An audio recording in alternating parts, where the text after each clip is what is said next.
Hi everyone, in this video, let me show you how to create a checklist. A checklist is a list of items you need to verify, check or inspect. Checklists are tools used to better organize your assignments and to verify easily your most important tasks. They have been designed to reduce errors and ensure consistency and completeness in carrying out a duty.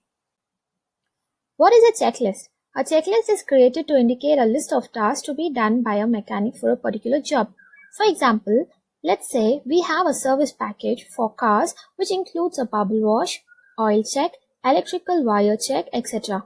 We can set up a checklist showing what tasks need to be done by mechanic for that service. Let me create checklist.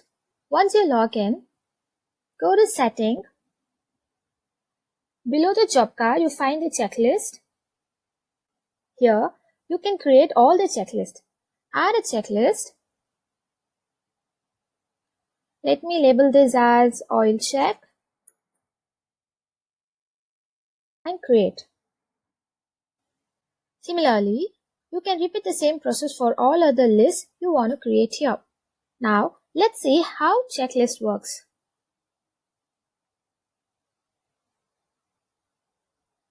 Once you create the job sheet, the list page will show you all the job sheets we have created.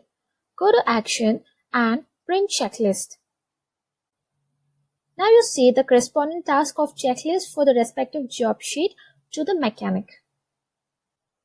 I hope you found this video useful. In case you face any difficulty in creating a checklist of your own and need help, please click on the Need Help button in this video and let us know. We will call you and help you on the same. Thank you and see you soon.